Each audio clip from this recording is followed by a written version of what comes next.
Hi, and welcome, Freedom Warriors, to Essential Talks, where you stay for the conversation and you leave empowered. This is episode 13, and I have my lovely hosts with me, Jessica and Kimberly. We have Nicole and Roy from PeterBurgers. PeterBurgers. From Peterborough, right? So this is awesome. So it's great to have you guys. Thanks for Uh, having you. us. Excellent. You're welcome to be here. Definitely. You got a really good story. You have a lot of live action. So I'm going to just start back. You guys started in business. When was that? We actually opened our 2-year anniversary was this Last month. week. Yeah, last week. Oh. So we opened up 3 months before COVID hit. Oh, wow. So that was, you're already off to a great start. Business is a struggle as you're getting started. 3 to 5 years is always the toughest. But I couldn't even imagine just opening before COVID. So yeah, just give us a little bit about kind of where your journey started from, and you had a very different impact from COVID than a lot of established businesses. So just kind of walk us through the first year. Sure, yeah. It was our first business. We've managed a lot of places before, but our first that we owned, which of course is always scary but exciting. And we did what every smart businessman does or business person does. They work 90, 100 hours a week, and just do everything you can. When COVID's, we took off great out of the gates. We were far surpassing our expectations. Our profits were way beyond what we expected, and everything was going absolutely wonderful. And then, of course, once this started, we did what a lot of people did. We took the safety precautions. We shut down for 3 weeks. 2 weeks flatten the curve plus a week, and then we kind of. It's hard to describe how the rest went. It was so up and down because every time we thought we had a chance to start coming back, they would just kick us down again. So we did whatever we could. Unfortunately, we had to let all the staff go, and we just worked by ourselves. We limited our hours for a while, the lockdown, so on and so forth. We did luck out, by having a takeout window, which was nice. So we were doing fairly well. Being the circumstances, we were doing as good as could be expected. And then as time went on, we were just like so many people, our eyes were being opened up and waking up to the corruption and everything that was going wrong. And so we just started operating as normal. And it didn't take long. It was a few months ago we started getting the visits from the health department. We stayed them off the best we could. Well, our breaking point was really, the vax passes. And because we were speaking up, we were honoring mask exemptions, and we were, starting to attend some of the rallies. Like we were really aware of what was going on at that point, but we were still kind of tiptoeing around it. We weren't speaking as loud as we are now, that's for sure. And then when the vax passes came out, that was our breaking point on so many different levels, not just personally, but morally, in our business and our kids in the future. And yeah, that was where we really just decided we weren't going to. Yeah, we said anything. Business be damned, we're not doing this. Mm-hmm. And then we really started to fight. We started our own group called Hold Fast, which is a page that and a movement that we want to be doing something on a daily basis, not just arranging, a couple hours on Saturdays. We try to do stuff and be active every day. We organize other, events to help other businesses. We're very big supporters. We try to be there for people with mental health. If somebody just wants somebody to talk to, they message us, we talk to them. All the things that are being overlooked, especially by a lot of people, we try to attend to. And then, of course, we've organized some pretty big rallies ourselves while trying to keep our business open. So yeah, we've just jumped in the deep end, and it's been pretty crazy lately. Yeah, That's great because I'm involved with quite a few different groups. So it's nice to see I myself and the groups that I'm involved in, and others like yourself, actually looking at people in the mental health side of everything. Because this is a huge psychological strain on all of us. Mhm. And I believe, and myself, I was actually waiting for the Vax Pass. I know it sounds a little bit odd, but I knew as soon as the Vax Pass was going to come in, that more people were going to be heavily awoken by the nonsense and the corruption and just how wrong this whole thing is, as they started to shift us into a two-tier society. So that's been a lot of people's breaking point, and I've been waiting for it because I knew this was going to happen. People like yourselves and others were going to actually start to take a bold stand. So saying that, how has this bold stand been for you? Tell us about that, your health encounters, and they think they're law enforcement now. Somehow they got these special powers. I guess they can put on a cape whenever they want, Mhm. do whatever they want. So just tell us a little bit about the interactions there. Go for it. Yeah, sure. I mean, they came by the first time, and it was like, oh, we heard this. I'm like, yeah, whatever. I don't know what you're talking about. Well, if we rewind a little bit, we got a surprise visit from the health department to just do an inspection The regular about yearly. a week prior to our first letter or written warning, and we passed everything with flying colors. Like, we had the COVID measures in place. As far as like the 6 feet of distancing, we had our book for contact tracing on the counter, the plexiglass and all that. And then it was a week later. Yeah. Yeah, we passed that with 100%. Every health inspection we've ever had, we've gotten 100%. Mhm. We've never had an infraction, and even with the COVID measures, she was happy with everything. And then, yeah, a week later, she came back in with her boss and tried to give us education. So we did what we needed to do there, talking with them, trying to explain the situation. Every time we try and talk to them, you understand how the law is, right? With mask exemptions. Well, no, I don't know that. Go educate yourself, Yeah. right? Well, And we then- also asked for a personal sit down to educate each other, and we were told that was going to be unconstructive. Yeah, And it's a difference of opinion. It was exactly that, a difference in opinion, and they didn't feel like anything was going to come out of it, even though that's what they're saying that they're doing, is they're trying to educate us. But when we asked for it, we were denied it. We actually have that on. I have the email being Yeah, denied. we have that written down.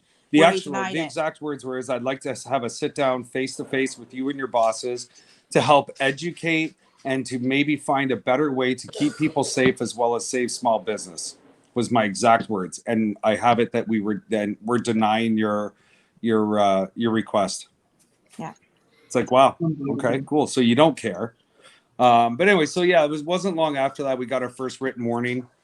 Then we received 3 tickets, one for not asking for the passports, one for contact tracing, and one for not enforcing the mask mandates, which we explained to him once again. If somebody comes in without a mask, if they have an exemption, it's illegal for us to ask. Yeah, we can't even ask that. And ironically, we actually had a book sitting right on the counter for contact tracing. Unfortunately, their undercovers decided not to fill it out and then gave us a ticket for it. They took their masks off, took pictures of themselves, gave us tickets for it.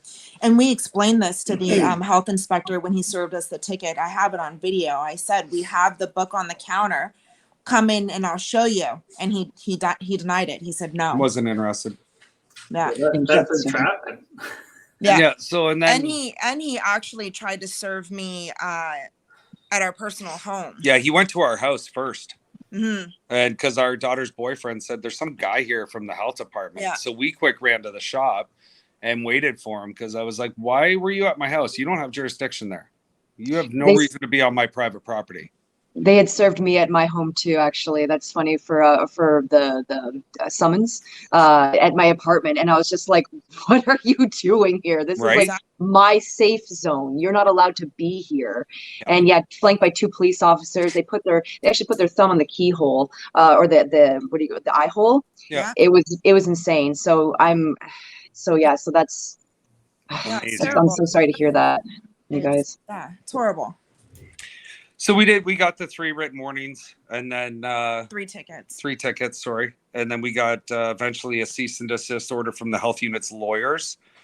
And then one more visit after that was basically kind of going, look, what you gonna do? What you gonna do? Bye. We tried to educate him on the laws because he doesn't know the laws at all. And told him, was like, man, you need to go and like educate yourself before you go around threatening people's businesses and livelihoods.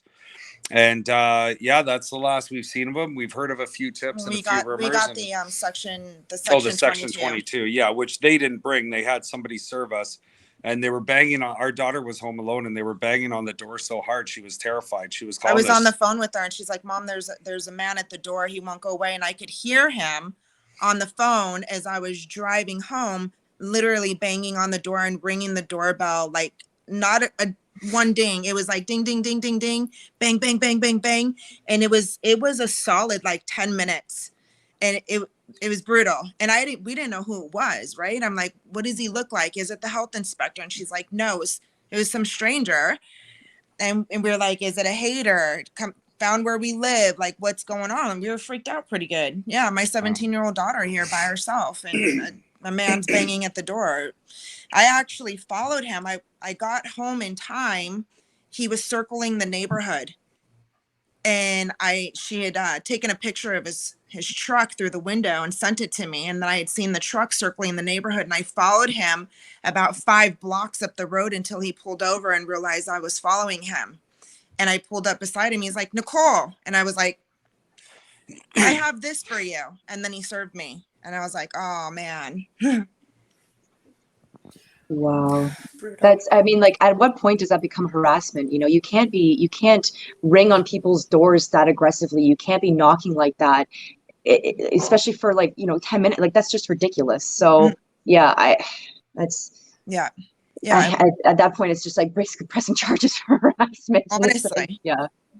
Yeah. Yep. So, I mean, after that happened, we had gotten in touch with, some of our other friends that we've communicated with. Fortunately enough, we've been able to meet some beautiful people in the freedom movement, and they were here supporting us in a heartbeat. Took an hour. The cars started pulling in. Yeah. And in no time we had 100, 200 people around the building. Yeah. And it's been 9 solid days of people just coming in and supporting us. And, Jim Kerr and his wife from the Church of Bubbles, Bubble Bus, Canada Unity, Jody Ledgerwood, Lamont Diego from The Line. Oh my God, the list goes on and on. It does. It really does. It's just been crazy. Yeah. So you had our Vlad there too. What's that? I said you had our Vlad there too. And Vlad, of course. He came down this weekend. He came on Saturday, yeah. Yeah, so the rally that we had on Saturday outside of the business was just incredible. And we had Vlad there, and Rob Primo, and Chris Sky spoke from Alberta, and we've got Pat King here. He's still here. He flew in on Thursday. We had everybody. And this was one of the greatest things about it, is that with Hold Fast, our group, we want to have a group where everybody can come together for the right cause. And that's exactly what happened. All these different groups came together with love and support, and everybody was beautiful. We had no problems. It was amazing. Yeah. That's so awesome. Nicole and Roy, I honestly just admire your perseverance. A lot of people don't know, within your first 8 months of business, not only are we going through this pandemic, you guys also had your business vandalized. Can you take us back to that weekend? You guys were away at your cottage. I think it was July 3rd to 6th you were away. Can you just let us know what happened there, and also what businesses have been standing up with you or helping you through this? Yeah, well, ironically, it wasn't just the break-in. We actually, 2 weeks before the break-in, our fridge broke down, our walk-in fridge, and we lost about $2,000 worth of food. And then, yeah, it was 2 weeks later, we decided to take a few days and go hang out with my parents at a cottage. And we got a call on the Sunday that somebody had broken in. So we had to drive back. And sure enough, they broke open the back door. It broke it right in half. Went in, and it was ironic because they went looking for the money, which we don't keep money there ever. And When they couldn't find that, they went into the walk-in fridge, which most people that work in kitchens know on a Saturday night, because the banks are closed, you put your deposits in the fridge. They went through all that, but they left the door open, and we lost $3,000 worth of food, plus the damage. Yeah. Plus we had to close because our beef is special order from our butcher. So we've got a special cut and a special fat content and all this. So they have to have time to make it. So we were closed for 2 days after that, to get all of our supplies back in. But the community was great and supportive for us for that. And we had a couple of local businesses that reached out and offered us fridge space for the time being and all extra help. So and we'd go to pick up orders or whatever and find out they were already prepaid. Yes. By another business. The community was amazing. Mm-hmm. It was so absolutely incredible at that point still. Definitely. And, you know, as far as other, you know, I'm not going to throw business names out there, but there's like our butcher was amazing. They, when we picked up our first batch of beef after that, they donated it to us. They didn't charge us for that, you know. There was tons of help. And we actually took the beef that was in our fridge. We were able to donate it to Jungle Cat World. Yeah, to a zoo. So, I mean, even though like we didn't get to sell it, we were still able to use it. And yeah, we were able to donate because it was still okay for the big cats and stuff. So, you know, we were at least grateful that we could, you know, help another business out. You know, it's that whole chain of taking care of each other, right?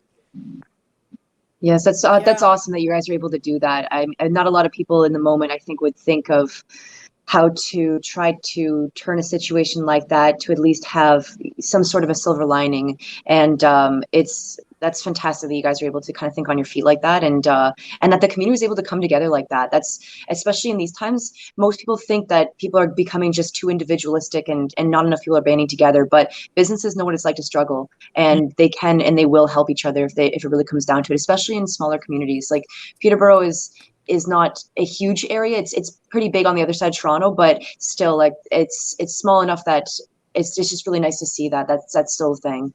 Yeah. So how have they been in terms of more recently towards you guys? Has it been kind of a bit of a flip, or? We yes and no. I think that a lot of businesses are starting to wake up a little bit more. I think they're realizing that this isn't going away. I think that our rally this weekend and possibly what they've seen us go through in the last week has inspired them. And we've definitely had some businesses reach out to us. We have some plans and exciting things coming up in the near future. And we're working really hard to personally reach out to other businesses and let them know that we support them, and we do, and the people will come. And you know, if we have to close our business for a day or two and go support their business, we'll do that. We want it's so important that other businesses do start speaking out and stepping up. It's great that we've got one here, or one in Kingston, or one in Belleville, or 2 or 3, but it's not enough. We need to start taking our cities back. We need to start opening up, and we need to start letting them know that, you know, enough is enough, and we can't do it alone. So it's super important. And the small businesses, they need to stop being so afraid of losing their business over their freedom. There's a bigger picture here. And I think that it's hard for, some businesses to see past that. They're like, it's my business, but it's really your freedom. It's really our future. They're going to lose their business anyway. If we don't stop this, they're going to lose their business regardless. Mm-hmm. And they're just not seeing that enough yet. Right. So we try to wake them up. We stay in contact.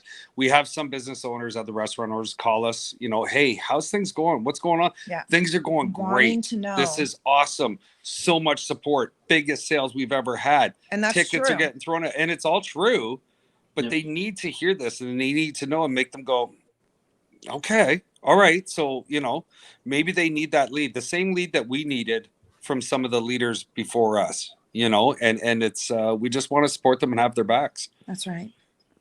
I couldn't agree with you guys more. So that's with we are all essential. That's one of the main parts of our movement, is to empower businesses, having business owners like all of us on this call, reaching out to other business owners, or having them reach out to us, and letting them know, because we've walked the walk and we're talking the talk, and we can actually help guide them through it. Know that there's a support, know that there's many of us across Canada that will band together and help each and every one of us get through it. So, I mean, I couldn't have said that better myself. So I'm constantly supporting people and other businesses, and it's a phone call away. Just call, right? Yep. That's it. Yeah, Yep. 100%. And I mean, we're proof of it. We had 300-400 people at the rally this weekend, and you know, everybody. We had people driving 3-4 hours. We had a kid.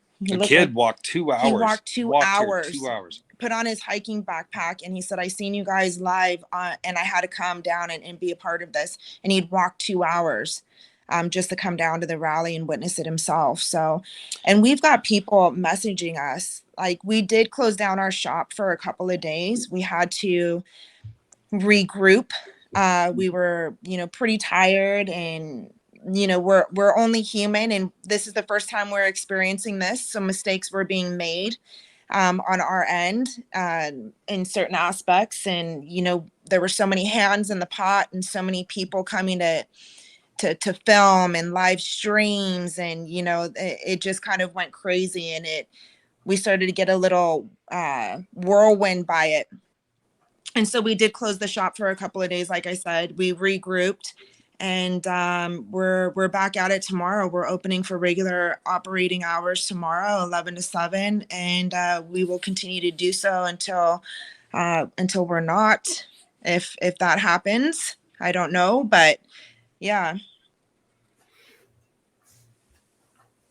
That's awesome. I know you guys had a huge part in the convoy to Kingston. And I know it's Wild Wing and Belleville, obviously Jack's Tuesdays, and you guys. Is there other people, finally, businesses that were involved in that, or businesses that are coming out a little bit more since then? I don't know. I don't know if there's more coming out. We definitely organized the Kingston rally. We organized the convoy. Of course, you know, we started it, but of course it was everybody's hand that helped it, right? You know, everybody sharing, everybody commenting. Yeah, we had reached out to Kelly prior to like the I think we reached out to him and decided we were going to put the convoy together even before he had his liquor license taken. Or maybe he'd had. No, I think he had the liquor license, just had his but liquor, not the business license. And so the convoy and like the rally that we wanted to bring to him, it couldn't have been perfect timing, because during our organizing of it, that's when they started really pressing him hard, and that's when they closed the doors, and it just blew up really. Yeah. So it was great. As far as any other businesses stepping up because of it, I don't honestly know. I've heard of a couple businesses that have gotten tickets, but I haven't heard anybody speak out, stand up the way Kelly Hale has, the way Jackie has, or the way that we are. I you know, it seems to be a very slow process. And I relate to them because we kind of did the same thing at the beginning when like the masks came into play, and then, you know, the lockdowns and stuff. We were kind of tiptoeing around it a little bit, and then we had our breaking point. And I believe that they will, because there are some businesses around, and, you know, word is they're not, you can just show them your phone, or you can go in, you know, with 4 people who have the jab and 2 that aren't, and they're okay, or, you know, so we're teetering. We're hearing a lot of this, but as far as speaking out and saying we are not doing this, that's not happening yet that we know of. I think a lot of restaurants are kind of turning a blind eye. I've coached a few, and they've asked, like, what are we going to do? And I was like, put your signs at the door.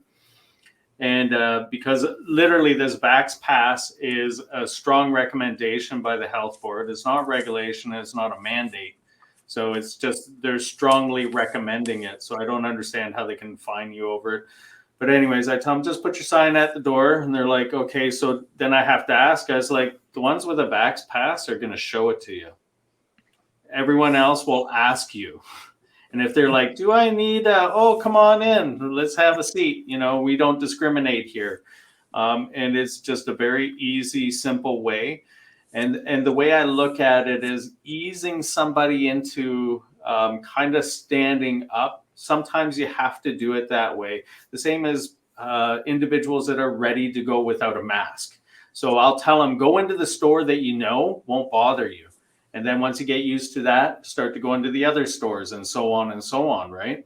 And then next thing you know, these businesses are standing. But I'm watching a lot more really kind of perk their ears, because what this is all boiling down to is how many booster shots until you're on our side. That's just it. That's just it. Well, you know, I was talking to a girlfriend of mine earlier, and it's kind of heartbreaking because they were aware and they were educated and they were bullied into getting the jab, and they did the first one and then tried to hold off, and then they did the second one. And I was like, so, you know, when are you going to get the booster? And again, well, I don't think it'll come to that. I don't think it'll be, you know, forced onto us. And I'm like, you got the first one, you got the second one, but you don't think that the third one, you know, is coming. And it's brutal. It really is. It's really brutal. Yeah, they can try to deny their reality all they want, but that's what's going to come to them if they don't start actually standing up and pushing back. What's crazy too is that, like, even from like a restaurant standpoint, so there's no way that if, you know, everyone just reopened that they would be able to get all of them. They wouldn't even be able to get some of them. And sure, they could try to pick out ones to make an example of, but if everyone was standing up, like, what are they going to do? Close all of them? Gonna, you know, do all this stuff, especially too, because Jamie had made this point, I think it was one of our first podcasts, that the LCBO, like, they depend on, or like the government basically depends on the money that the restaurants are making for their liquor. And so if they're going to pull even 15% of the liquor licenses, that's so much lost revenue for them that it's just going to they're shooting themselves in the foot. And so the restaurants that are afraid of losing their liquor licenses, if they're able to band together to more of a degree, that this would stop. This would be done. There'd be enough pushback where they'd have to kind of, okay, well, you know, maybe we'll let this go for now, and they'll try again. They'll try to come back from other angles, but the more that we just kind of stand together as the group that we are, they're not going to be able to get that kind of foothold. Because what restaurant really, like, what percentage of restaurants really want to actually do this, really want to uphold this? They're just trying to go along to get along sort of thing right now. But they're, like you had said, Roy, that their end is going to come. Like, you know, just if they're going to pick us off one at a time, then that's how it's going to go. But if we can all stand together, then it makes that much more of a difference. That's right. Yeah, it's so important. And that's the whole thing. I told one of the owners I was speaking with today, I was like, man, like, we're standing up on this as hard as we can. We need our soldiers behind us. You know, if we all do this, you know, we could make history. We could be the first city in the world to all stand up together and be like, no, we're taking our lives back. We're taking our businesses back.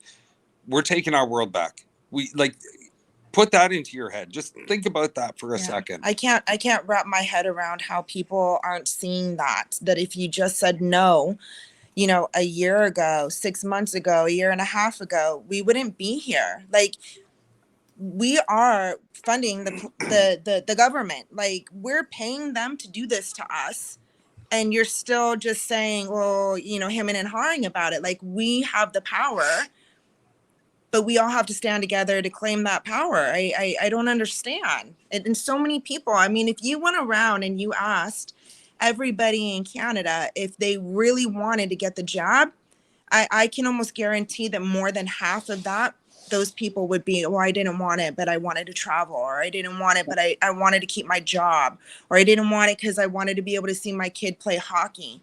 Well, that speaks volumes. Nobody wanted to get this. Why did you get it? I don't understand. We live in 2021. Like, come on, we've learned, we've been the example of standing up and fighting against what we've believed in, right? Like, exactly. That's exactly it. It's crazy to me. Now, with the jab, if the government was actually achieving the numbers that they claim, they wouldn't be pushing it so hard. Because of the resistance of the amount of people that do not want to have it, they're pushing extremely hard. We've accelerated part of their plan. And I couldn't agree with you more. I did the first lockdown, and then I didn't turn back. So I think the next lockdown for my business was December 26th of 2020. I closed because I was doing some renovations. So I closed for 4 days, and then I opened up again in January, or 7 days. I think I closed a week to do the renos. Then I was open again, and I've been open nonstop. And I've been telling everybody, if we all just went about our lives as what we would classify as normal, not even pay attention to anything they're doing. And this is what I've done in a lot of chats as well. When people are like, have you seen the new restriction? I'm like, no, because I don't care. Right. So, and if we all took that attitude and just started to live the way we want to live, it would be done. Absolutely. Absolutely. Yeah. And, I heard a story today. It's amazing how many stories that we hear from people getting in touch with us, right? Because of the movement and our stance. And a woman I was speaking to, her mom is double jabbed and, was a firm believer in it. And she was doing a little bit of traveling through the States, I believe. And she was saying that, or when she crossed the border, I can't remember where, but anyways, she was given such a hard time. And she's like, I'm double jabbed. Why do I still have to wear a mask? Why do I still have to take a test? Like, my life was supposed to go back to normal by getting these. I did everything you told me to do. And nothing has changed for them. Nothing has changed for them. And it's not our fault. It's not the unvaccinated, people's faults. It's the government. The government is doing this. You're still getting COVID. You're still contracting COVID. You're still spreading COVID like anybody else. Like, nothing's changed for you. Why are you still doing it? I don't understand. The numbers are showing every single day, and I'm surprised they're even reporting those, at how many people are testing positive for COVID and they're fully vaccinated. Yeah. And it's crazy. Yeah, for the first time in all of this, I think it was on Ontario stats, they were showing that about 60% of the people in the hospital right now are vaccinated. But over the radio and the news, they're telling you it's unvaccinated. But the actual statistics are showing you 1 and 2 jabs. And now what they're classifying as unvaccinated. So when we listen to the radio, unvaccinated also means 2 vaccines 6 months old. So now you're unvaccinated, so you need the booster. So let's kind of route back to your section 22 and kind of how you guys felt when you got that, and then where you're sitting at and the feeling for that. Because I know a couple of businesses personally. One has beaten 3 section 22s and 1 section 9, and the other one. I believe I know that business. Yeah. And we've actually gotten the rundown on how to take the same steps as that person. Truthfully, we've prepared ourselves as much as possible for every step that could possibly be taken. It doesn't lessen the blow. I'm not gonna lie. You still get choked when you get that fine or that visit or that phone call from, the health department, or the written warning or the section 22. We were still pretty choked about it, but we were aware. We knew it was gonna come. I think at this point we're kind of numb to it. Like, we're not backing down. Like, you could give me another section 22 tomorrow, or you can lock my doors tomorrow, and that's okay. You're going to free up more of my time to fight even harder, and my husband's time, and Hold Fast. That's, another reason why we created Hold Fast, was because beyond our business, this is a personal fight for us. And we don't plan on going anywhere anytime soon whatsoever. So yeah, it's been a whirlwind. We still have got. I'm not even sure if we've taken the time yet to really wrap our brains around everything that has taken place in the last 9 days with the Section 22 and all the people that came and fought, or were willing to fight for us in our restaurant when we got served it. We had so many people come out, and It was insane. It was just It was awesome. crazy. Yeah. The house is lonely right now. Yeah, I know. So you had mentioned having some plans in the future, and I could tell just that maybe they're not totally ironed out just yet. So we'll wait a little bit before announcing anything like that. But where can people find out more information about what you have planned once you guys have more kind of solid things and want to announce it? Well, I can tell you guys right now, we do have, so Hold Fast is right now, we're in the email labeled as the leaders backing Canada Unity for the Operation Bear Hug that is taking place in Ottawa, December 5th to December 10th. We are going to be organizing a convoy from Peterborough and surrounding areas to go down there and support Canada Unity, to serve them the MOU. So that's really exciting. If people can make it there, it is a 5-day event, but obviously some people can't stay the whole 5 days or make it one day or whatever. And so we're pretty excited about that. That's the next upcoming event. Yeah. And we have all of that on our Hold Fast page on Facebook. Yeah, so we could probably send a link to that as well. Yes. Excuse me, as well as obviously the PeterBurgers page. And if anybody is so inclined, we'll send a link to. We do have a GoFundMe that has been set up for us right now. It is to help out with all the legal fees, especially, and you know, who knows what's going to happen. We could be. They could come pick those locks. There goes my dog again. They could go pick those locks in a day or two. We don't know, right?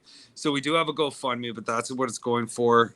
We appreciate every and any help that we can get with that as well. But yeah, we're and I think that I think it's another thing that I want to put out for small businesses, and I think that it's something that you know, should be taken into consideration, is that we haven't seen yet, but I think that it's eventually going to happen. I think a small business is going to be sued, and that's where the government is throwing us small businesses out in the cold. Sorry, my dog is a little bit protective at home when a guest comes in. But the government is making us do their dirty work, and we're responsible legally if somebody wants to sue us for asking for their personal medical information or for discrimination, you know. And I've yet to see that. I'm waiting for that to actually be the statement, or to make them open their eyes and go, oh, I can be held liable for my own actions, and the government's not going to save me, you know? Yeah, definitely. Throughout this whole transition, I knew that pretty much what their agenda was, trying to bankrupt small businesses. And then I was wondering how they were going to bankrupt medium and large businesses, but I don't wonder anymore. Pushing the vaccination mandate policy, which is actually worded in such a way that it's manipulates people into believing something different than what it actually is. It's a mandatory policy about a vaccination, not a mandatory vaccination policy. And it's the same with the Vax Pass is a strong recommendation, and it's not a mandate. So literally with yourselves, what the government is doing is, if they had the power to do this, they would have did it everywhere. And they wouldn't have just chose certain selective businesses to do the dirty work. So they're literally lining up restaurants to be liable because you're breaking laws for asking for people's medical history, which it goes against their privacy. You're breaking like a dozen laws, actual laws that have been around for decades, not this rinky-dink health, whatever thing you want to call it, that hasn't even been challenged in the court fully yet. And anyone that I know that has broken the Vax Pass. Like out in BC, I know there's a couple of cases they just threw out the ticket because they didn't know where to classify it, and it literally had no standing in the court. So as this keeps going, people are going to start to see what is happening, and then the consumers can sue them. So with employers and employees that are being forced to vax, I've been telling them or coaching them to, when they walk into the CEO or their manager's office, to say, how good is your insurance? Because the vax, they have immunity. So the pharmaceutical companies have immunity for any damages done. If you're forcing me to get a vaccination to work here, then this is work related. So how good is your insurance kind of idea? That's right. So it's the same thing, but we as small businesses don't have the multi-million dollars as some of the larger corporations that can stand behind it. And we get one or two people and we're done. Yeah, that's true. And we were just talking about that today. We've got a couple of people we're going to be getting in touch with that might have a little bit louder voices than us because they are a bit bigger companies than us. So, and we need to get some of these bigger companies on board, even if it's not directly affecting them. Like, backing is good backing, right? I personally think that this is just, it's literally so close to rolling over, and that's why they're trying to get it through as quickly as possible. Yeah, 100%. It's definitely changed.